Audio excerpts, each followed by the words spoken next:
And this way, I should actually be able to share my screen.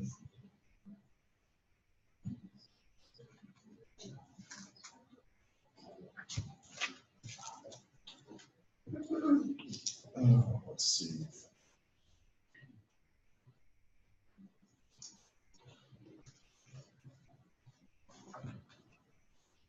Well, once again, this is a story that starts in Idaho and then moves to Kansas. So I'm in the Express test server right now. And for those of you that weren't here yesterday, I'm George Williams. I'm from the Northeast Kansas Library System in Lawrence, Kansas. And I'm the Express coordinator, and Express is a consortium of 44 public libraries, 1 school library with 51 total locations. And one of the issues that we had when I first started using Koha in Idaho, there was one thing that our old ILS actually did. There were 2 things that our old ILS actually did better than Koha. And one of those is the hold slip that prints when you check something in and it has a hold on it. In our old ILS, that I don't ever name or talk about, when you check something in and it's got a hold on it and it's going someplace else, it would print a receipt that says, send this somewhere else. And when you check in something that you're supposed to hold here in this building right now, it would print a receipt that says, hold this here in this building right now. And in Koha, out of the box, the first time you install it, the receipt that prints out says hold/transfer to, or something to that effect. And it has the patron information, it has the destination library. Unless you're at the destination library, then it's the home library, the library you're at. It was one receipt trying to do 2 things instead of what we had before, which was two separate receipts. So if you're in one library, if you've got just one location, that's not a problem, because nothing has to be shipped anywhere. Belnet, at the time we migrated, had 52 libraries. I have 51 now in Express. So when a receipt comes out and it says send this someplace else, or hold it here if you're already here, and it has all the patron information on it, you're putting that in a box with a bunch of stuff that's going off to a courier. And the couriers work for a third-party company. They've got hundreds of books with confidential information on them. So the first thing we did is we just rewrote that receipt so it had the patron information. How did it work? Was the patron information was on the top and the shipping information was on the bottom, or it might have been the shipping information on the top and the patron information on the bottom. So that when this receipt printed out, you could just, if it was going to be shipped somewhere else, you could just tear off the part that you didn't need and put it in the shredder.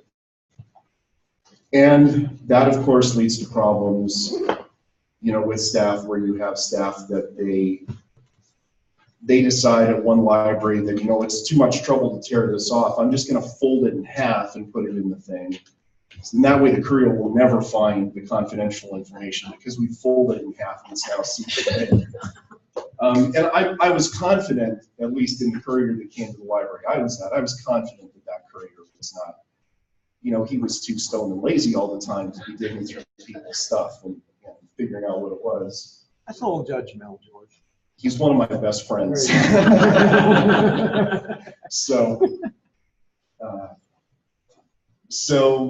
But it was always a concern. The concern is, we're trying to protect people's privacy, not just going on a hunch that the stoner that drives the van isn't doing something nefarious. There were just lots of issues with sending that stuff around, and we always had these problems where somebody's going to forget to tear it off.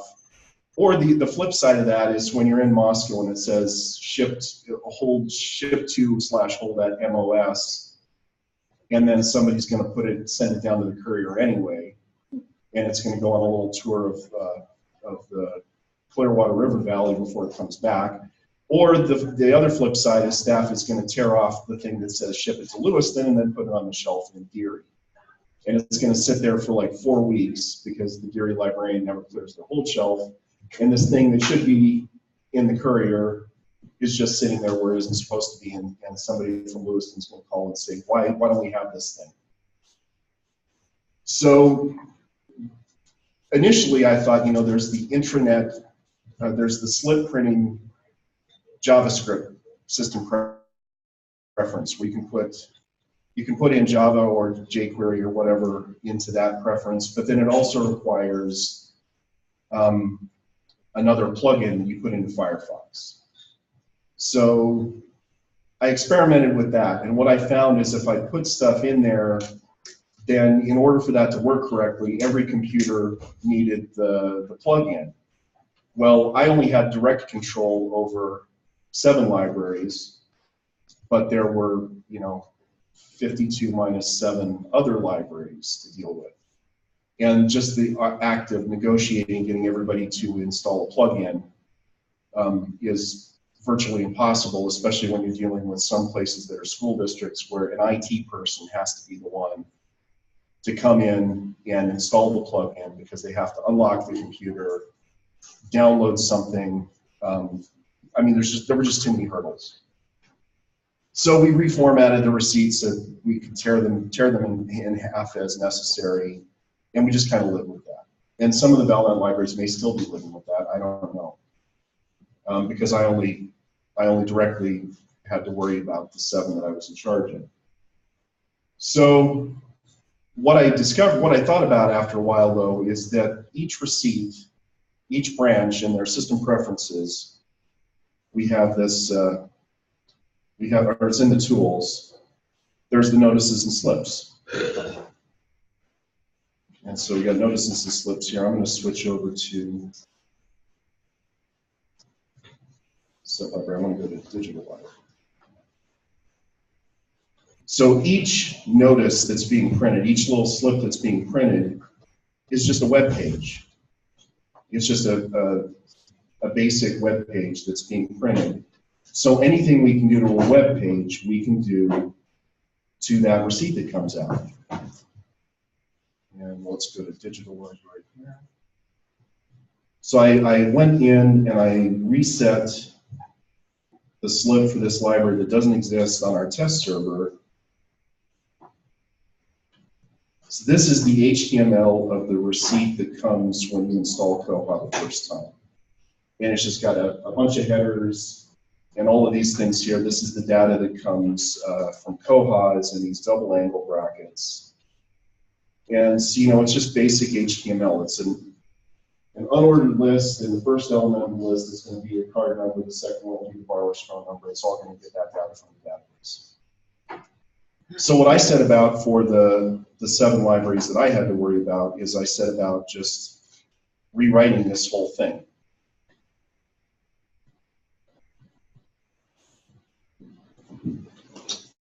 So I just started off with basic, all the things that are important to have on a web page that's going to have some Java and some CSS in it.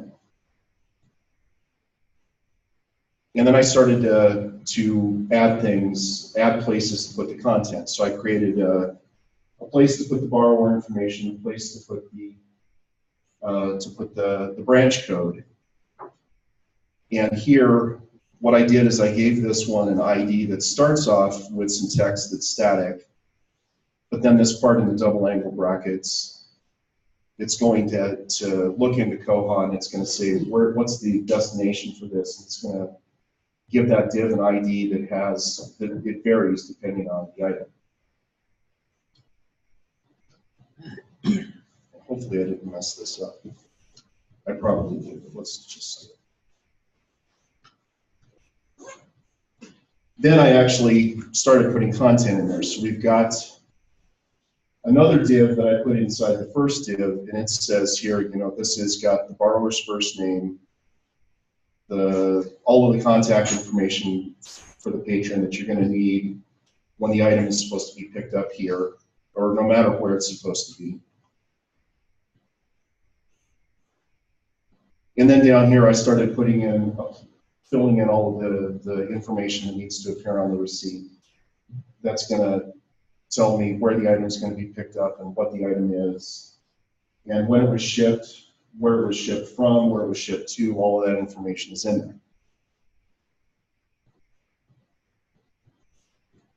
And then this is where I started manipulating things with CSS. Way up at the top here, I added this piece of inline CSS that says, when this prints out, don't show it. It's going to hide all of the borrower's contact information. And so what I'm doing here is I'm putting, if you think of this like a light bulb, what I'm doing with that little piece up there is I'm saying this light is turned off. The one down here is turned on, but the one up there is turned off.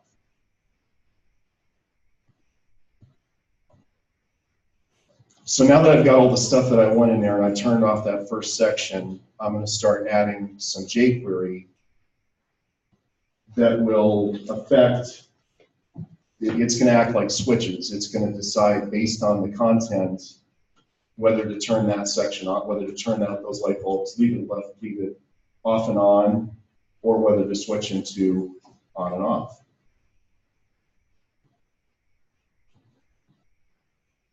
And so the first one I'm going to do here is I'm going to take, instead of leaving this section up here as a variable, I'm actually hard coding the name of the branch that this receipt goes with into that ID tag up there. And I guarantee you, if you read how I explain this on the blog post I wrote, I walk through this even slower because I see a lot of people out there that I think maybe are already lost. And I'm looking at you, Lisa.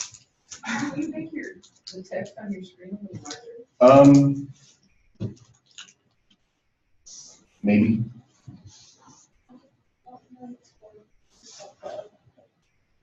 Was that? I should mention that the name of the blog that I created just for these two presentations is, I'm not going to be able to find it now. It's koha-things.blogspot.com, and this is the first entry. It's just called Modifying the Hold Slip, Hold Receipt in Koha. And it's going at it does this at a much slower pace than I'm doing it right now. So, so the first thing I'm doing is I'm saying that when this borrower tag up here has this digital branch code, if those two are equal, it's going to turn this switch and turn that light bulb on. And then the second thing it's doing is it's telling the transfer information that if if the home library and the shipping to library are equal, then turn that switch off and hide the second part.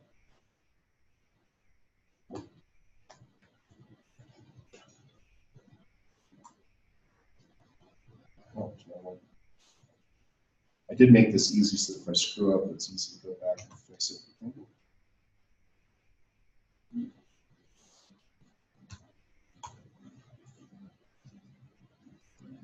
So the next thing that I'm going to do now that I've got those switches set up to turn them on and off, I'm going to add some more CSS. And in order to do that, you have to enter these style tags.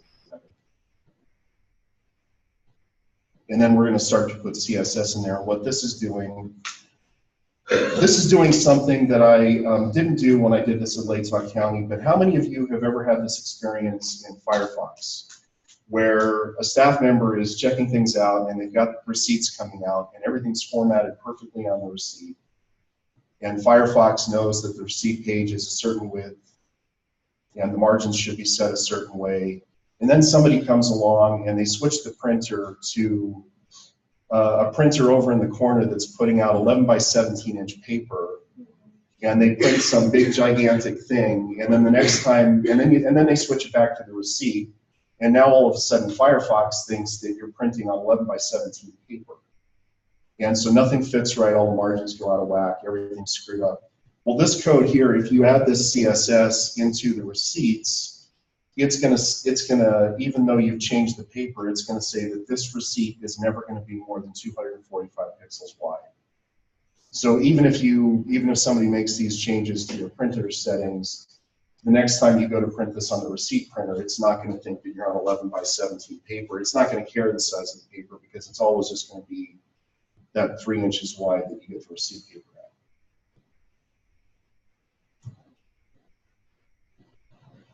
And then I'm going to add a couple of other CSS tags.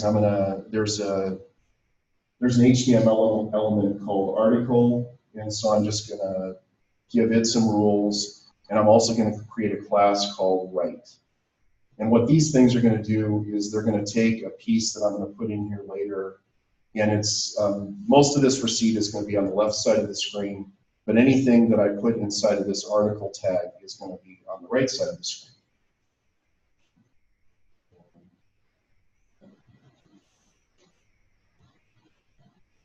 And then the thing that that's going to do is one of the elements that I'm going to put in here on the right-hand side of the borrower information is I'm going to put an expiration date, so that when the receipt prints out, it's going to have the name on the left-hand side, it's going to have the patron's name on the left-hand side, and it's going to say, hold this until this certain date on the right-hand side. So all of the things are there to make this work.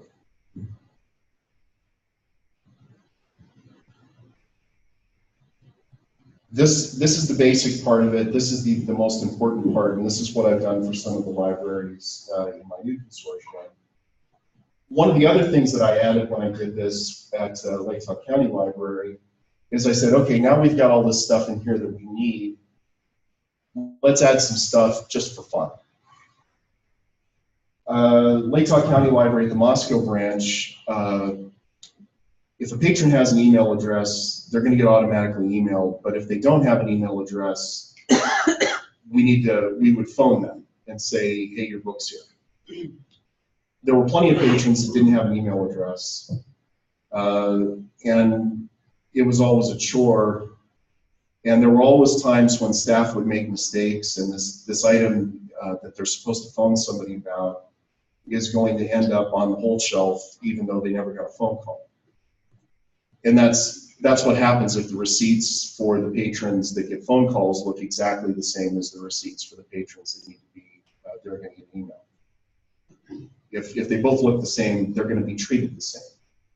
So what the staff at the Moscow Library did is they developed this elaborate form of shorthand for whether or not they had called a patron. And Lizette's the only one here that I don't even think that wasn't there when you were there. You were hired after we stopped doing that. There was like a page this long explaining what the shorthand was. And there was a couple of highlighters at the circulation desk. And so, you know, the pink highlight with the check mark means that we called them and we talked to them. The blue check mark means that we called them and we left a message with somebody that answered the phone, but it wasn't the patron. The other color highlighter means that we left a voicemail. It was more work to train people how to phone somebody about a hold. It was probably the most complicated thing. Teaching in Koha was easy compared to explaining the colored marker system. Consequently, it was applied inconsistently. Nobody knew how to do it. Everybody had their own way of doing it, and everybody disagreed with it. And none of them were matched the instructions. So what I did here is I added a new section that is going to be, if the patron does not have an email address in their account, it's going to take away the pickup date. It's going to put a note there that says phone the patron, and it's going to put a checklist at the bottom of the tag that says that you can circle with things to say, I talked to the patron, I left a message with the patron's spouse or dog or whoever answered the phone, or I left a voicemail, or nobody's answering, send them a postcard, their phone's disconnected. And that's what this div element does here. It creates a section where that checklist can go, and then it's got this branch code in there so that if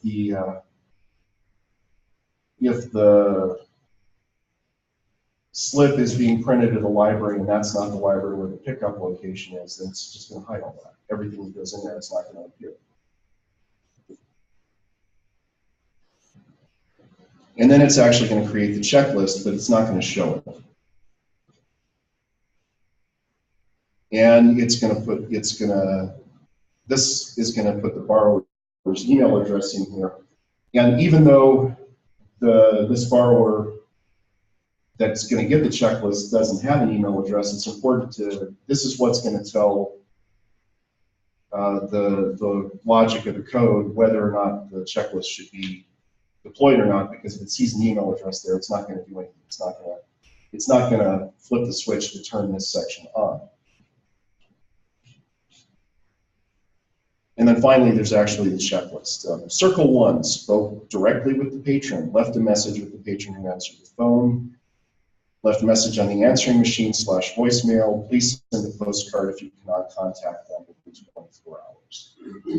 And I still don't know if you guys use this or if people, my experience there was that even though we added this, people still came up with weird ways to mark up the receipts. I think just for fun.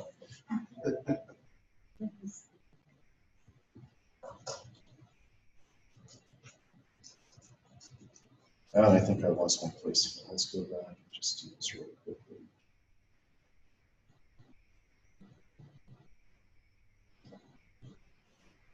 Nope, I screwed up already. I use a lot of auto hotkey. I create these scripts. It's another part, like if you were here yesterday and I talked about laziness.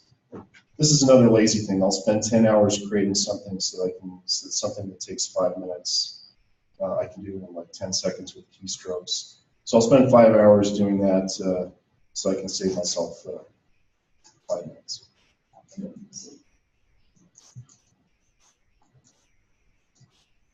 So here we go.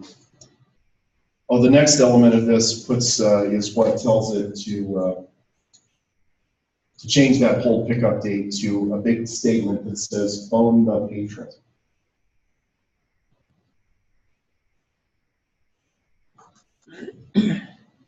And then we start getting into the actual code. So this actually says, look at the pickup date section, and if you see the email address in there and it has an @ symbol in it, then, or if it does not contain the @ symbol, then we're going to put in the text there that says phone the patron. And then this looks down at the checklist, and if it says if the checklist is being printed at this branch, remove that element that says hide it. And then finally, if the list contains the @ symbol, then don't show it because the patron's got the email address. So let me actually go back to the blog, and you can see, let's actually look at the actual receipt. So this, and I should be able to blow this up. This is what the printout of the actual receipt looks like when you download Koha. And that's what we didn't want, because transfer to hold at this library, if every receipt that's going to be shipped and every receipt that's going to be held look the same, that's just an invitation to mistakes.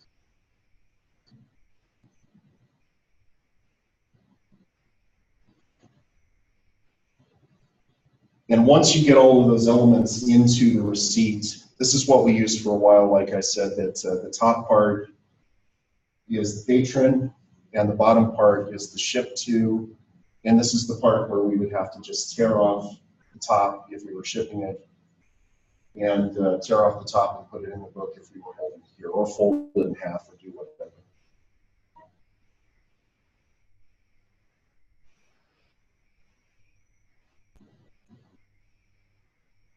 And then finally, this is a receipt that stays here to be picked up. And this is a receipt that needs to be shipped. So it doesn't print any of this if it's going to be held here. And it doesn't print any of the contact information if it's going to be shipped. And very finally,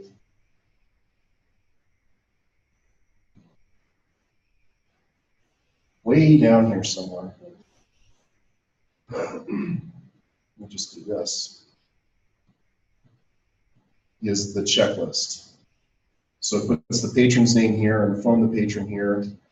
Because at the Latah County Library, if we phoned somebody, we didn't hold it till the expiration date that Koha said we would hold it for 7 days, irregardless if that put it a day or so over the actual expiration date in the catalog. But that's what the checklist looked like at the end.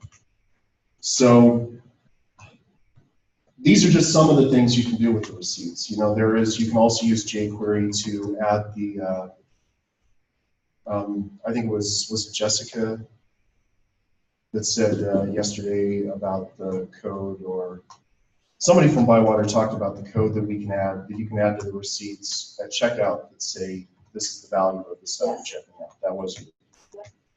And there's all kinds of stuff you can put in there. You can, if you have an event coming up, there are ways to connect the news, the sidebar in here, which this one isn't going to have any news stuff in it, but you can go to tools and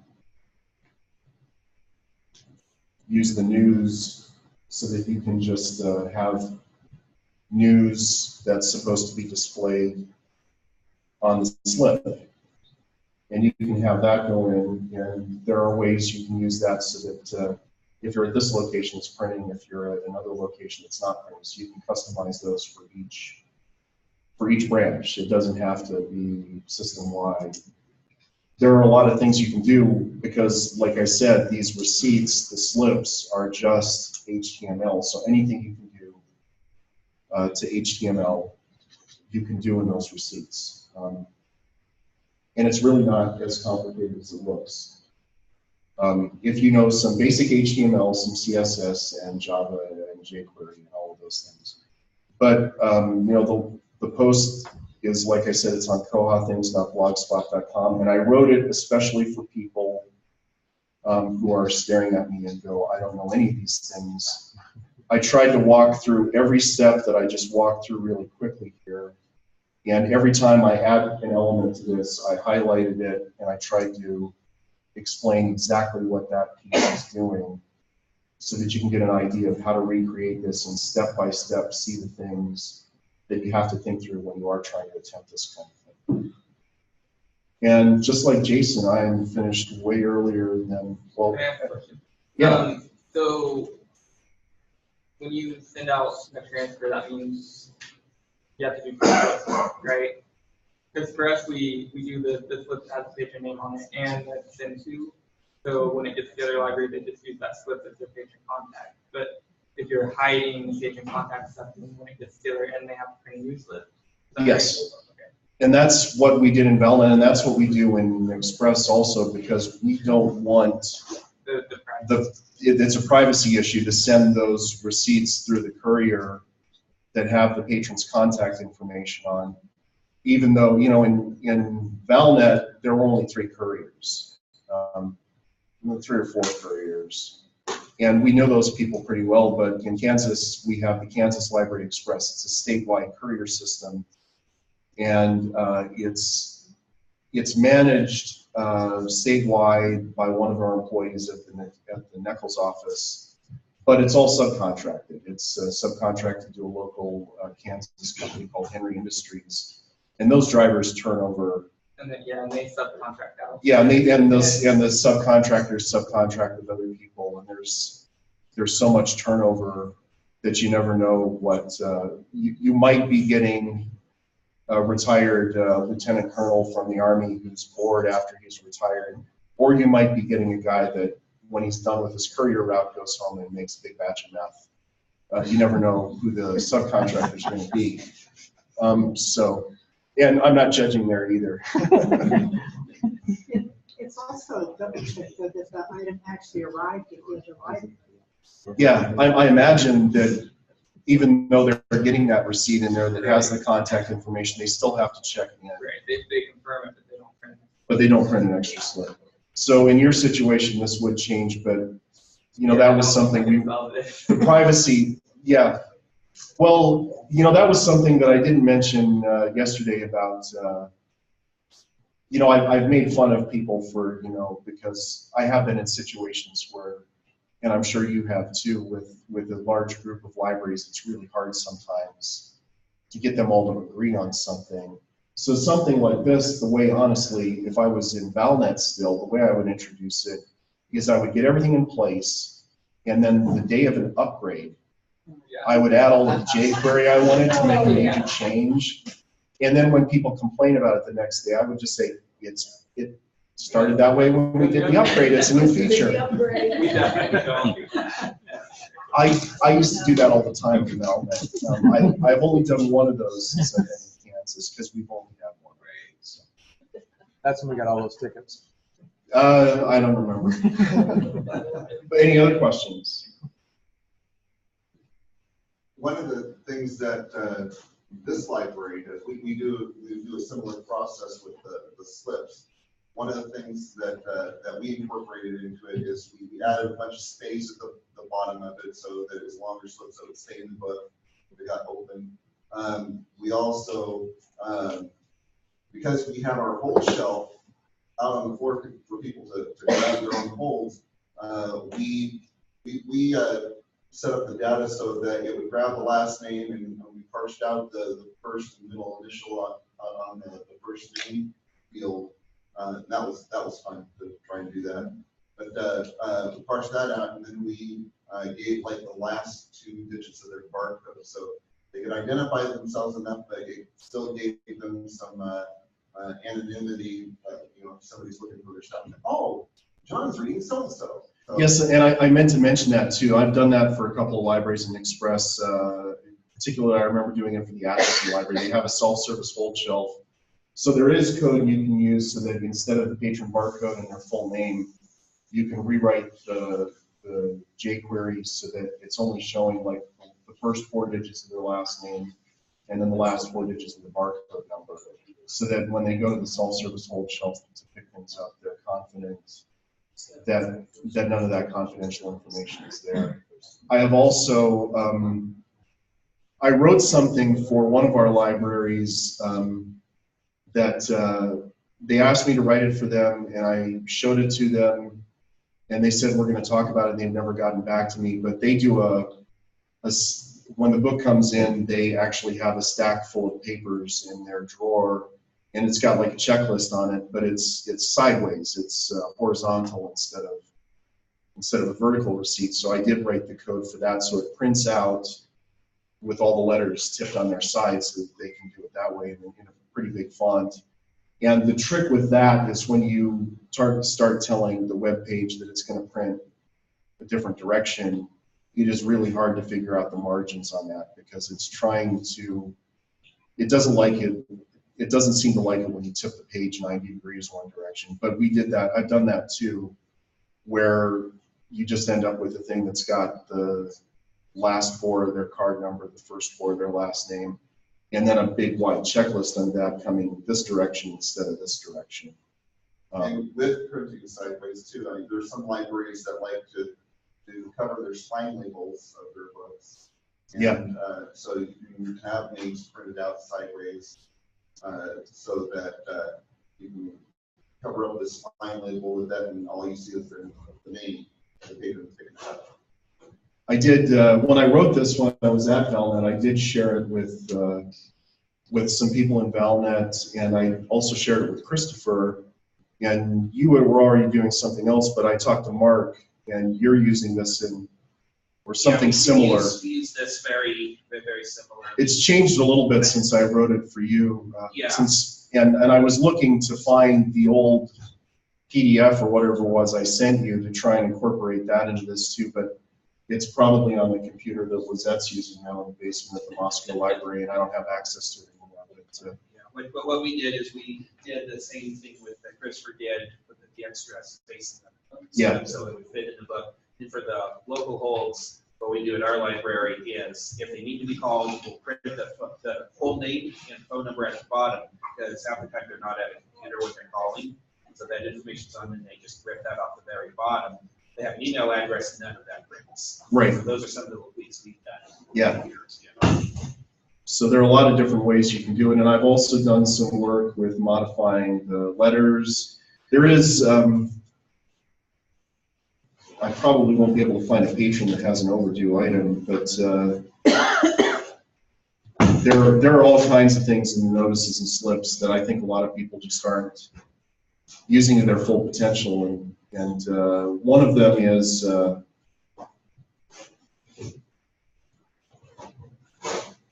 Yeah, I'm not gonna have a patron that's gonna have one to do it. No, this is a bad patron. On the print menu, when you're in a patron's account, if they have overdue items, there is an extra selector on the drop-down that allows you to print an overdue notice right there from the page, and that can also be heavily modified. And I've modified that for several libraries. It's all there. It's just finding the time to learn how to do those things and make those modifications is the tricky part. So hopefully, if you check out my explanation of how I did this, maybe you'll get an idea of how you can go in and really break things yourself. So, are there any other questions? Well, I'll remind everybody myself, because I'm sure Christopher's about to come up here and tell everybody a whole bunch of things. The Koha, there is the koha-US consortium mailing list, and I suggested that we start that after a Bywater town hall that was all about consortia, and I think we have like about we started off with half a dozen members, and I think now we've zoomed up to a dozen. But if anybody wants information on that, it is on the koha-US wiki, and we're all going to try to go out to lunch tomorrow, the people that are still here tomorrow. And so when we do that, just after we break up at lunchtime, we'll just probably meet in here and go someplace. Robin wants to go someplace. There's a craft brewery pub over here. So it'll be Friday afternoon. We can all get drunk and talk about how our library's sucking. Thanks a lot.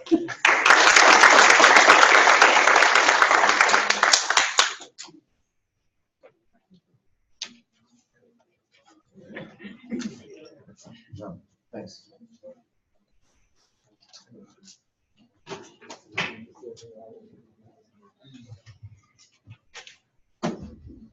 Excuse me.